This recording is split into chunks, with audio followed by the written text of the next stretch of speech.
بہت خوبصورت اور حسین تخلیق ہے، موتیوں سے بھی بڑھ کے قیمتی ہے، اور اللہ نے اس کو جو حسن دیا ہے وہ سب کے لیے نہیں ہے. ہمارا حسن سب کے لیے نہیں ہے، ہر ایک کے لیے نہیں ہے. اللہ نے ہمیں جس کے لیے پیدا کیا ہے، جس کے لیے بنایا ہے، یہ اسی کا حق ہے. آپ دیکھیے کہ بچپن سے ہی ایک چھوٹی سی بچی کو بھی جو شوق ہوتا ہے وہ کس چیز کا ہوتا ہے؟ سجنے، بننے، سنورنے کا. چھوٹے چھوٹے بچے ماؤں کی لپسٹکس کا کیا حال کرتے ہیں، صرف اپنے اوپر نہیں لگاتے، دیواروں میں بھی لگا دیتے ہیں. اور اسی طرح قرآن مجید میں بھی آتا ہے افمن ينشأ فی الحلیۃ، کیا وہ جو زیورات میں پالی جاتی. تو سجنا، بننا، اچھا کپڑا، اچھا لباس، اچھا زیور، یہ عورت کی کمزوری ہوتی. ہر عورت کو کسی نہ کسی درجے میں تھوڑا یا زیادہ پسند ہوتا ہے. اگر روزانہ اپنی زیب و زینت کا اہتمام نہ کرے تو خاص خاص مواقع پر ضرور کرتی.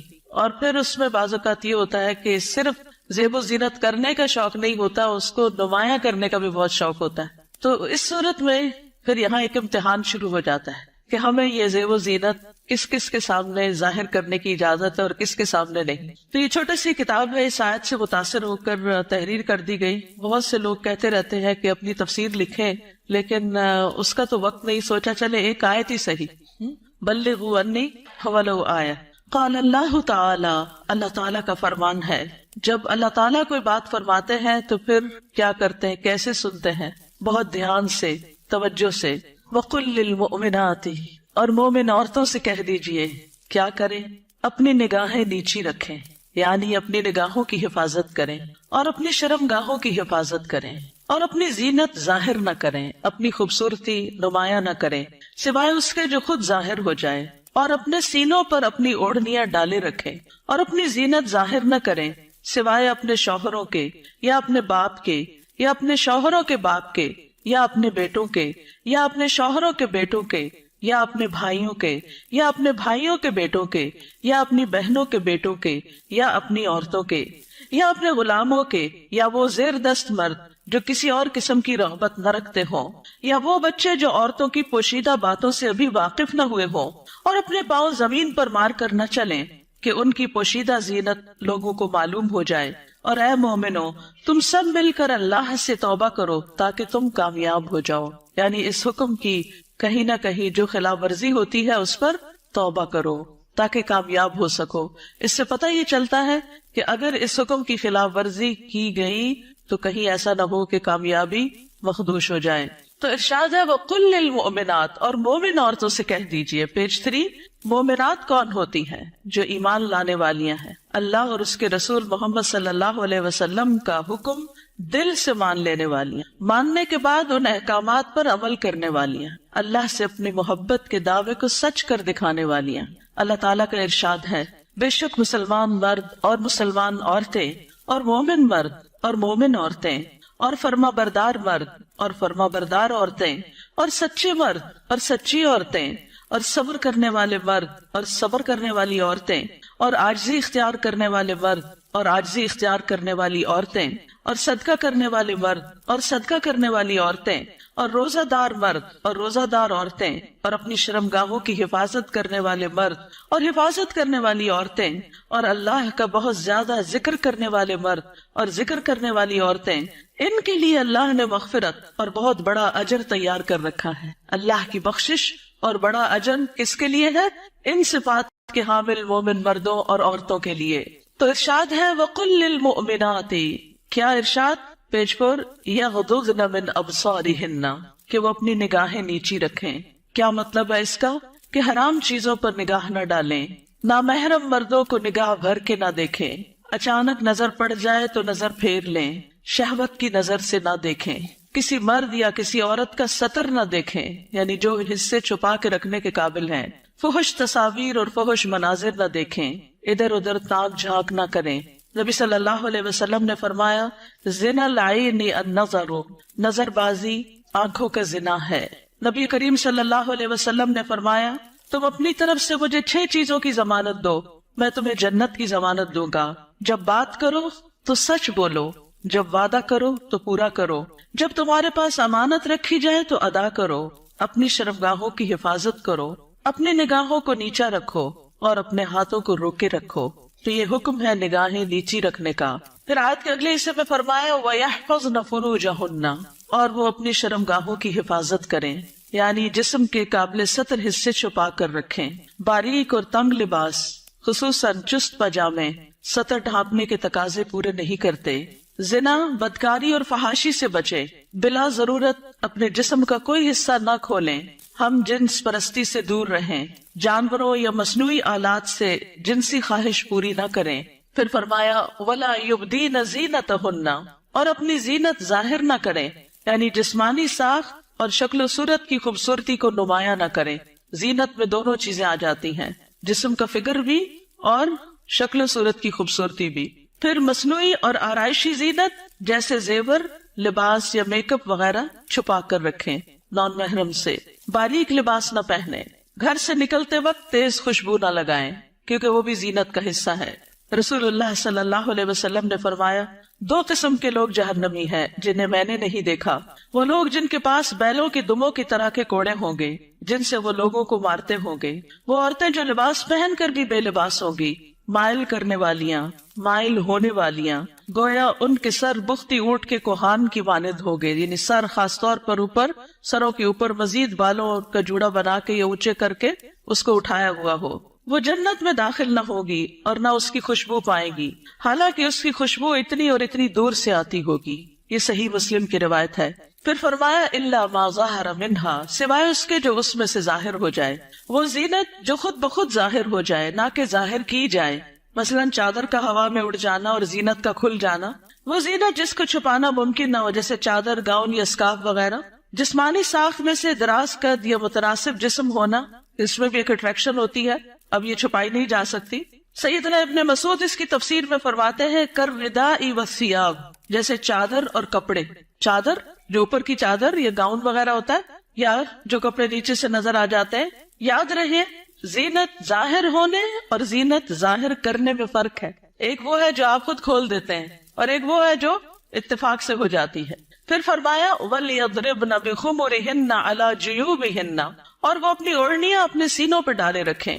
خمار یعنی سر کے کپڑے یا دوپٹے سے خواتین سر، بال، کان، گردن اور سینہ ڈھانپ کر رکھیں، کیونکہ کچھ خواتین جب اسکارف پہنتی ہے تو اس کو اتنا زیادہ اس ڈرور کی طرح لپیٹنا شروع کر دیتی ہے کہ وہ بعض اوقات تو گلے کا کچھ حصہ بھی نظر آ رہا ہوتا ہے اور سینہ تو پورا کھل جاتا ہے۔ بعض ایک پلو اوپر کر کے نقاب بنا لیتی ہے، ان کا آدھا سینہ نظر آ رہا ہوتا ہے، یعنی آدھا ڈھانکا ہوا ہوتا ہے، آدھا نمایاں ہوتا ہے، وہ اور زیادہ اٹریکٹیو ہو جاتا ہے، زیادہ توجہ کھینچنے لگتا ہے۔ تو اس لیے اللہ کا حکم ہے کہ عورت اپنے سینے کے حسن کو چھپا کر رکھے مردوں سے، کیونکہ یہ مرد کے لیے ایک فتنہ بن جاتا ہے۔ باریک دوپٹہ جس میں سے بال اور گردن جھلک رہے ہو وہ نہ اوڑھیں۔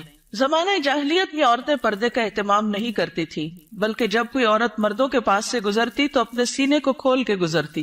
بسا اوقات وہ اپنی گردن، بالوں کی مینڈیاں اور کانوں کی بالیاں تک ننگا کر لیتی تھی۔ کیا گردن، بالوں کی مینڈیاں اور کانوں کی بالیاں، ان کو نکال لیتی تھی۔ اب بھی آپ نے دیکھا ہوگا بعض اسکارف اس طرح پہنتے کہ کانوں کا زیور باہر لٹک رہا ہوتا ہے۔ لہٰذا اللہ تعالیٰ نے مومن عورتوں کو حکم دیا کہ وہ ایسے مواقع پر پردے کا اہتمام کریں۔ سیدہ عائشہ فرمایا کرتی تھی جب یہ آیت نازل ہوئی وَلْيَضْرِبْنَ بِخُمُرِهِنَّ عَلَى جُيُوبِهِنَّ، تو ان سب نے اپنے تہ بندوں کو کناروں سے پھاڑ کر ان کی اوڑھنیاں بنا لی، یعنی جو نیچے تہ بند ہوتا ہے نا، جو نیچے پہنتے ہیں شلوار کی طرح، تو انہوں نے کیا کیا کہ اور اگر کپڑا نہیں ملا سر کا اس طرح چادر بنانے والا تو انہوں نے انہیں کو ہی ذرا صحیح کر کے، یعنی اس کے کنارے وغیرہ کاٹ کے اس کو چادر کی شکل دے دی۔ پھر فرمایا وَلَا يُبْدِينَ زِينَتَهُنَّ إِلَّا، اور وہ اپنی زینت ظاہر نہ کرے مگر اپنے شوہروں کے لیے۔ آگے آ رہا ہے پسندیدہ اور مطلوب ہے کہ شوہر کے سامنے ہر طرح کی زینت کا اظہار کریں، سارا شوق یہاں پورا کریں، ٹھیک ہے۔ عورت اپنے شوہر کے سامنے حد درجہ اظہار زینت کر سکتی، جتنی کرنا چاہے کرے، جو کہ کسی دوسرے کے سامنے نہیں کر سکتے۔ یا اپنے باپوں کے لیے، باپوں میں کون کون آتے ہیں؟ باپ، دادا، پردادا، نانا، پرنانا، اوپر تک آبا و اجداد جو بھی ہوں۔ رسول اللہ صلی اللہ علیہ وسلم نے ایک نیک عورت کے بارے میں فرمایا بہترین عورت وہ ہے کہ جب تم اسے دیکھو تو تمہیں خوش کر دے۔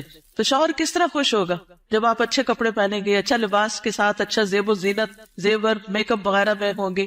لیکن بہت سی خواتین گھر میں تو کھانا پکاتے پکاتے کپڑوں میں اس قدر کھانے کی اسمیل آ جاتی ہے اور کچن میں پسینے سے برا حال ہو جاتا ہے، اور پھر جب شوہر گھر آتا تو اسی حال میں استقبال کرتا، اور پھر جب شوہر کو کھانا وغیرہ دے کے فارغ ہو کے جب اپنی سہیلی یا کہ بازار جانا ہوتا ہے تو نہا دھو کے میک اپ وغیرہ کر کے نکل جاتی ہے، کیونکہ اب شوہر آ گیا گھر میں، وہ بچے سنبھالے گا، ہم ذرا آؤٹنگ پہ جائیں۔ تو یہ بالکل الٹ ہے اس حکم کے جو ہمیں دیا گیا۔ فرمایا بہترین عورت وہ ہے کہ جب تم اسے دیکھو تو تمہیں خوش کر دے، جب تم اسے کوئی حکم دو تو تمہاری اطاعت کرے، اور تمہاری غیر موجودگی میں اپنے نفس اور تمہارے مال کی حفاظت کرے۔ یا اپنے شوہروں کے باپ کے لیے، شوہر کا باپ جیسے سسر، شوہر کا نانا، شوہر کا دادا، شوہر کا پرنانا، شوہر کا پردادا، اوپر تک آباء و اجداد۔ یا اپنے بیٹوں کے لیے، بیٹوں میں بیٹے، پوتے، پڑپوتے، نواسے، پڑنواسے، نیچے تک سب آ جاتے ہیں۔ یا اپنے شوہروں کے بیٹوں کے لیے، شوہر کے پوتے، شوہر کے نواسے، نیچے تک، یعنی ستیلے بیٹے بھی، اس میں شوہر کے بیٹے اور ان کے آگے بچوں کے بچے بھی سب آ جاتے ہیں۔ یا اپنے بھائیوں کے لیے، سگے بھائی، ستیلے بھائی، رضائی بھائی، تینوں اس میں شامل ہیں۔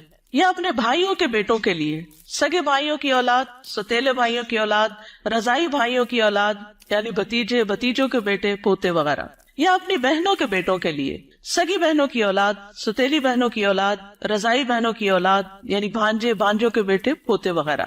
یا اپنی عورتوں کے لیے، قابل اعتماد اور باکردار عورتیں۔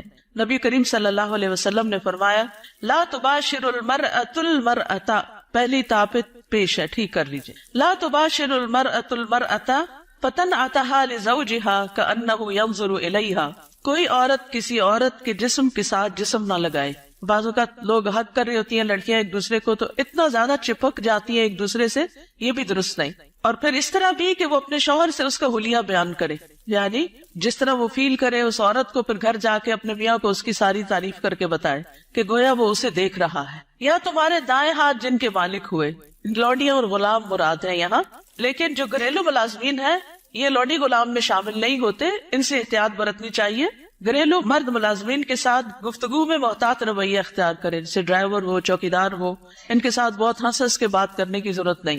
مذکورہ والا تمام رشتوں کے سامنے زینت کا اظہار کرتے ہوئے ان کے مقام اور احترام کو پیش رکھیں۔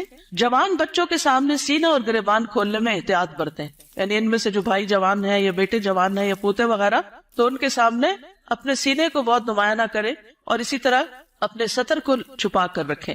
سیدنا انس بیان کرتے ہیں کہ نبی کریم صلی اللہ علیہ وسلم فاطمہ رضی اللہ تعالی عنہا کے لیے غلام لائے جو آپ نے ان کو ہبہ کر دیا۔ انس رضی اللہ عنہ نے کہا کہ فاطمہ پر اس وقت ایسا کپڑا تھا جب وہ اسے اپنے سر پر اوڑھتی تو ان کے پاؤں تک نہ پہنچتا، جب وہ اسے اپنے پاؤں چھپاتی تو سر پر نہ رہتا۔ یاد رکھیے وہ پاؤں بھی چھپا رہی تھی۔ جبکہ نبی کریم صلی اللہ علیہ وسلم نے ان کی یہ الجھن دیکھی تو فرمایا بے شک تمہارے لیے کوئی حرج نہیں، تمہارے سامنے صرف تمہارے والد اور تمہارا غلام ہے۔ اس غلام کا نام عبداللہ بن مسعدہ تھا، یہ فزاری تھے، سخت سیاہ فام۔ سیدہ فاطمہ نے انہیں پرورش کر کے آزاد کر دیا تھا رضی اللہ تعالی عنہا۔ اب التابعین غیر اولی الاربۃ من الرجال، یا پیروی کرنے والے غیر حاجت مند مرد، یعنی یہ کون سے مرد ہیں جن سے پردے میں نرمی اختیار کی جا سکتی ہے؟ نکاح کی حاجت نہ رکھنے والا۔ بعض ہوتے ہیں بچپن سے خاندانوں کے ساتھ لگ جاتے ہیں اور وہ پوری زندگی ایک بچوں کی طرح ہی ساتھ ہوتے ہیں، اور پھر بڑھاپے کی عمر میں ان کا کوئی اور ٹھکانہ نہیں ہوتا، تو وہ یعنی کہ گھروں میں اگر ہوتے ہیں ان کو گھر کی جو لڑکیاں ہیں وہ اپنی بیٹیوں کی طرح ہی ہوتی ہیں، اور ویسے بھی انہیں شادی کا کوئی شوق نہیں ہوتا۔ عورتوں سے رغبت نہ رکھنے والا، بدھو قسم کا، بے وقوف بدھو جس میں شہوت نہ ہو، بالکل بوڑھا۔ بعض اوقات ایسے بچے ہوتے ہیں نا، اسپیشل بچے کے جن کو کوئی مینٹلی ان کو کوئی سمجھ نہیں ہوتی، جنسی خواہشات سے آری، مخنث اور ہجڑے جن میں کوئی شہوت نہ ہو، یہ یاد رکھیے، کیونکہ بعض ہجڑے جو ہیں ان کے اندر سب کچھ ڈیولپڈ ہوتا ہے۔ لیکن ان افراد کے سامنے زینت کا اظہار کرتے ہوئے بھی احتیاط کا دامن نہ چھوڑیں، پھر بھی محتاط رہیں۔ غیر اولی الاربہ سے مراد وہ بے خبر ہے جس میں شہوت نہ ہو، یہ سیدنا ابن عباس کا قول ہے۔ اب الطفل الذین لم یظہروا علی عورات النساء، یا وہ بچے جو عورتوں کی چھپی ہوئی باتوں سے ابھی واقف نہیں ہوئے۔ نابالغ بچے جن کا جنسی شعور بیدار نہ ہوا ہو، جو کم عمری کی وجہ سے عورتوں کے حالات اور مخصوص اوصاف سے واقف نہ ہو، جن کو کوئی سمجھ نہ ہو پیریڈز کیا ہوتے ہیں، اور یعنی ابھی ان کی عورتوں سے متعلق جو خاص باتیں ان کو سمجھ نہ ہو۔ ابن کثیر کہتے ہیں جب بچہ بالغ ہو یا بلوغت کے قریب ہو اور ان چیزوں کو جانتا پہچانتا ہو، بدصورت اور خوبصورت عورت میں تمیز کر سکتا ہو، اگر جس دن بچہ یہ کہ نا ماما وہ بہت خوبصورت ہے، تو اسے عورتوں کے پاس نہ آنے دیا جائے۔ یہ ابن کثیر کی تفسیر ہے۔ کسی خاص عمر کی یہاں قید نہیں، بچے کی سمجھ کے مطابق احتیاط سے کام لیتے ہوئے زینت کا اظہار کریں۔ لیکن افسوس ہوتا ہے ان خواتین پر جو اچھے بھلے جوان لڑکوں کو گلے لگا لیتی ہیں یا ان کے سر پہ ہاتھ پھیرنے لگتی ہیں یا ہاتھ ملانا شروع کر دیتی ہیں، یہ بھی اس حکم کے منافی ہے، چاہے بچپن سے اس بچے کو آپ نے پالا ہی کیوں نہ ہو۔ وَلَا يَضْرِبْنَ بِأَرْجُلِهِنَّ لِيُعْلَمَ مَا يُخْفِينَ مِنْ زِينَتِهِنَّ، اور وہ اپنے پاؤں مارتی ہوئی نہ چلیں کہ جو وہ اپنی زینت میں سے چھپاتی ہیں اس کو جان لیا جائے، یعنی مردوں کو متوجہ کرنے والی چال نہ چلیں، یعنی چلتے ہوئے بھی ایک وقار کا خیال رکھیں، جھنکار والی پازیب نہ پہنے، یعنی پاؤں کا زیور ایسا کہ جو چن چن کرے اور بازار میں دوسروں کو متوجہ کرے وہ نہیں پہنے، باہر گھر میں پہن سکتے ہیں۔ آواز پیدا کرنے والا جوتا استعمال نہ کرے، یعنی جسے بہت ہائی ہیل پہن کے پھر وہ ٹک ٹک ٹک سے سب متوجہ ہو جاتے ہیں، اس سے بھی بچیں۔ تیز خوشبو استعمال نہ کریں۔ ابن کثیر کہتے ہیں اس ممانعت میں ہر وہ چھپی ہوئی زینت داخل ہے جو حرکت کرنے سے ظاہر ہو جائے۔ اسی ضمن میں عورت کو خوشبو لگا کر باہر نکلنے سے بھی منع کیا گیا ہے کہ لوگ اس کی خوشبو محسوس کریں۔ زمانہ جاہلیت میں رواج تھا کہ عورت جب راستے میں چلتی اور اس نے پاؤں میں پازیب پہنی ہوتی جس کی آواز سنائی نہ دیتی تو وہ اپنے پاؤں زمین پر اس طرح مارتی جس سے مردوں کو پازیب کی جھنکار سنائی دیتی، تو اللہ تعالیٰ نے مومن عورتوں کو ایسا کرنے سے منع کر دیا۔ نبی کریم صلی اللہ علیہ وسلم نے فرمایا ہر آنکھ زنا کرتی ہے، اور عورت جب خوشبو لگا کر کسی مجلس سے گزرتی ہے تو وہ ایسی اور ایسی ہے، یعنی زانیہ ہے۔ تو اس لیے خوشبو کے معاملے میں بھی احتیاط برتیں، ایسی خوشبو نہ لگائے کہ جو پھیل رہی ہو، خصوصاً اگر آپ بازار سے ہو کر گزر رہے ہیں یا مردوں کے ساتھ آپ کا کسی بھی طرح کا کوئی انٹریکشن ہے یا گھر میں کوئی ایسا رشتہ دار ہے کہ جو محرم نہیں ہے۔ وَتُوبُوا إِلَى اللَّهِ جَمِيعًا أَيُّهَا الْمُؤْمِنُونَ لَعَلَّكُمْ تُفْلِحُونَ، اور اے مومنو سب کے سب اللہ کی طرف توبہ کرو تاکہ تم فلاح پاؤ۔ اس میں پچھلے گناہوں پر ندامت کا اظہار کریں، یعنی اللہ تعالیٰ کے سامنے آئندہ گناہ نہ کرنے کا عہد کریں، اپنی اصلاح کی ہر ممکنہ کوشش کریں، ان لغزشوں اور غلطیوں سے توبہ کریں جو پردے کے معاملے میں اب تک ہوتی رہیں، آئندہ زندگی کے لیے اپنے طرز عمل کی اصلاح ان ہدایات کے مطابق کر لیں جو اللہ اور اس کے رسول صلی اللہ علیہ وسلم نے دی ہیں۔ اللہ تعالیٰ کا ارشاد ہے وَهُوَ الَّذِي يَقْبَلُ التَّوْبَةَ عَنْ عِبَادِهِ وَيَعْفُو عَنِ السَّيِّئَاتِ وَيَعْلَمُ مَا تَفْعَلُونَ، اور وہی ہے جو اپنے بندوں کی توبہ قبول کرتا ہے اور ان سے درگزر فرماتا ہے، اور وہ جانتا ہے جو تم عمل کرتے ہو۔ دیگر محارم حقیقی چچا اور ماموں بھی محرم ہیں، کیونکہ بھتیجی اور بھانجی سے نکاح نہیں کیا جا سکتا۔ رضاعی رشتے بھی نسبی رشتوں کی طرح محرم ہیں، ان کے سامنے بھی زینت کا اظہار جائز ہے۔ اللہ تعالیٰ کا ارشاد ہے تم پر تمہاری مائیں اور تمہاری بیٹیاں اور تمہاری بہنیں اور تمہاری پھوپھیاں اور تمہاری خالائیں اور بھائی کی بیٹیاں اور بہنوں کی بیٹیاں حرام کر دی گئی ہیں۔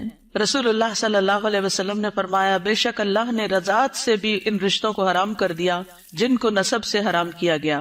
حجاب مسلمان عورت کی شناخت ہے، مسلمان عورت حجاب سے پہچانی جاتی ہے، وہ دوسروں سے الگ ہو جاتی ہے۔ اللہ تعالیٰ کا ارشاد ہے اے نبی اپنی بیویوں اور بیٹیوں اور مومن عورتوں سے کہہ دیجئے، بیویاں بیٹیاں اور مومن عورتیں سب کی سب وہ اپنے چادروں کے پلو اپنے اوپر لٹکا لیا کریں، اس طرح زیادہ توقع ہے کہ وہ پہچان لی جائیں، یعنی حجاب کی وجہ سے پہچان لی جائیں، نہ کہ حجاب اتار کے پہچان لی جائیں۔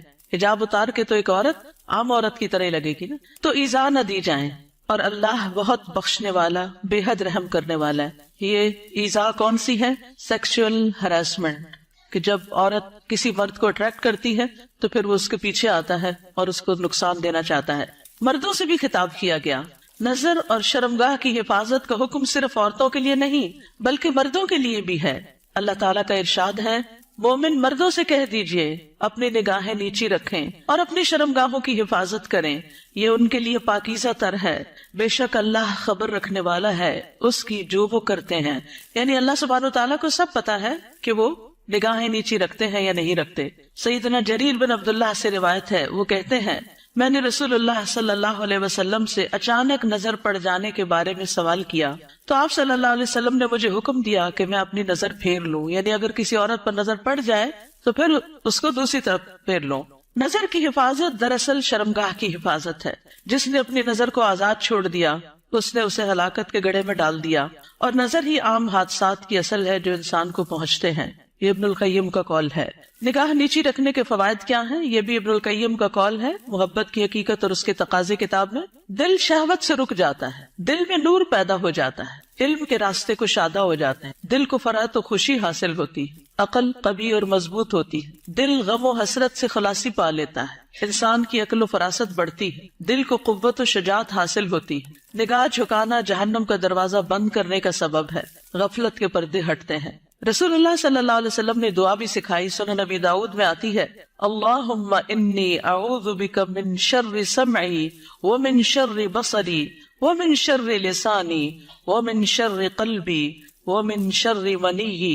اے اللہ، بے شک میں اپنی سماعت کے شر سے، اپنی بصارت کے شر سے، اپنی زبان کے شر سے، اپنے دل کے شر سے اور اپنی شرمگاہ کے شر سے تیری پناہ چاہتا ہوں. اپنا جائزہ لیجئے، کیا یہ احکامات میرے لیے ہیں اور کیا ان پر عمل کرنا ضروری ہے؟ کیا میں اپنی نگاہوں اور سطر کی حفاظت کر رہی ہوں؟ کیا میں اپنے خمار یا دوپٹے کو اپنے سینے پر ڈالتی ہوں؟ کیا میں اپنی زینت کو چھپانے کا اہتمام کرتی ہوں؟ یاد رکھیے، ہمارا معاملہ کسی انسان کے ساتھ نہیں، رب العالمین کے ساتھ ہے، جو علم بھی رکھتا ہے اور ہر چیز کے بارے میں باخبر بھی ہے.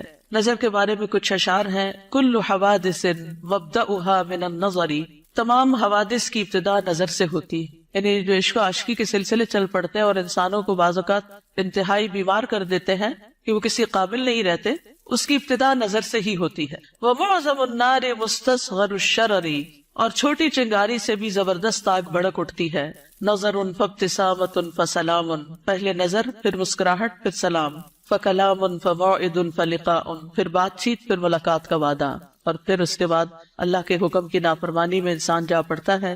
اللہ سبحانہ وتعالی ہمیں ایمان عطا کرے، حیا عطا کرے اور اس حکم پر عمل کی توفیق عطا کرے. آخری صفحے پر ہے، رسول اللہ صلی اللہ علیہ وسلم نے فرمایا، حیا ایمان میں سے ہے اور ایمان جنت میں لے جاتا ہے، جبکہ بے حیائی کوڑا کرکٹ ہے اور کوڑا کرکٹ آگ میں جاتا ہے. یہ کتاب آپ کے لیے تحفہ ہے. کیوں تحفہ ہے؟ تاکہ ہم اس پر عمل کریں اور کیا کریں؟ آگے بھی پہنچائیں. صرف اپنے آپ کو بچانا کسی شر سے، کسی نقصان سے کافی نہیں. اس کا ایک محرک یہ بھی تھا اس چھوٹے سے پمفلٹ کو لکھنے کا، کہ بہت دفعہ مجھے خود یہ سننے کو ملا، بتایا گیا کہ کہاں ہے قرآن میں پردے کا حکم. آپ اپنے کالج میں، یونیورسٹی میں کولیگ سے بات کریں تو کہیں گے کہاں لکھا ہے قرآن میں؟ تو کوئی نہیں پردے کا حکم، یہ تو تم لوگوں نے خود ہی گاؤں اسکارف چڑھا لی ہے. تو اگر یہ چھوٹی سی کتاب آپ کے پاس ہوگی تو فوراً دلیل نکالنا آپ کے لیے آسان ہو. ٹھیک ہے، آپ میں سے کوئی کچھ کہنا چاہتا ہے؟ آپ کی وجہ سے اگر ایک خاتون بھی اپنے اس حکم پر عمل کر لیتی ہے تو آپ کے لیے صدقہ جاریہ ہوگا. کم از کم 2 لوگوں کے ساتھ مل کے یہ کتاب ضرور پڑھ لیجیے. استاذہ، ایک بات دل میں آئی تھی، ایک پیج نمبر اس پہ ہے نا کہ نگاہ نیچی رکھنے کے فوائد. تو جیسے اس میں سارے فوائد لکھے ہوئے کہ دل میں نور ہوتا ہے اور علم کے راستے کشادہ ہو جاتے ہیں، غم سے چھٹکارا مل جاتا ہے، عقل قوی ہوتی ہے، غفلت کے پردے ہٹتے ہیں، جہنم سے انسان بچ جاتا ہے. تو دیکھیں، ایک راستہ کھول کے نا نظر کو بہکانے والا شیطان نے ہمارے لیے کتنے راستے بند کر، تو اس پہلا جو راستہ ہے اس کو وہی اگر ہم بند کر دیں نا تو ہم پھر آگے انشاءاللہ یہ سارے راستے خود بخود کھل. بالکل. اور اس میں آپ دیکھیے کہ بہت سی ایسی خواتین کے مسائل، بہت سی لڑکیوں کے مسائل، اچھی بھلی سمجھدار لڑکیوں کے مسائل، اور خصوصاً اب موبائل کی وجہ سے اور ویڈیو چیٹنگ کی وجہ سے جو مسائل پیدا ہو رہے ہیں، اور تصویر کا اتنا عام ہے کہ ہر چیز ہی کی تصویر بن کے شیئر کی جا رہی ہے، اس کی وجہ سے یہ مسائل اور بھی زیادہ بڑھ گئے ہیں. اور بعض اوقات انسان ایسے فساد میں جا پڑتا ہے کہ اس کی عقل پہ بھی پردہ ڈال دیتا ہے، پھر اس میں نہ اپنی عزت کی پرواہ ہوتی ہے، نہ ماں باپ کی، نہ کسی دین کی اور نہ کسی اور کی. تو اس لیے بہت ضروری ہے کہ اس چیز کو عام کیا جائے اور لڑکیوں کو اس فتنے سے بچایا جائے. جی ستیلے بھائی محرم ہوتے ہیں. نمازوں میں خشوع کا مسئلہ ہر ایک کو رہتا ہے، تو نگاہ کی حفاظت سے نمازوں میں بھی خشوع آتا ہے. کوشچن ہے، جیسے سعودی عرب میں وہ لوگ آنکھوں کا بھی پردہ کرتے ہیں، اور یہی ہے کہ آپ نے جیسے آیت پڑھی اس کا ترجمہ پڑھا تو اس کا ترجمہ یہی ہوتا ہے کہ لٹکایا جائے کپڑا.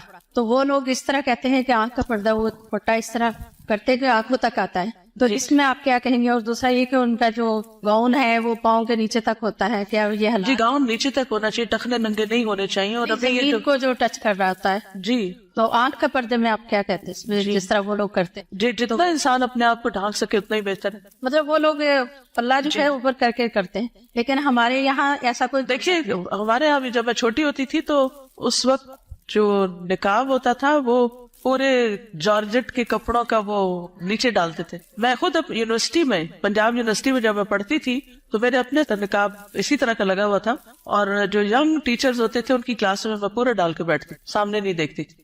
یہ پیج نمبر 4 پہ نا لاسٹ میں ہے، یا غضضن من ابصارہن، بالکل لاسٹ میں، اور اپنے ہاتھوں کو روکے رکھو.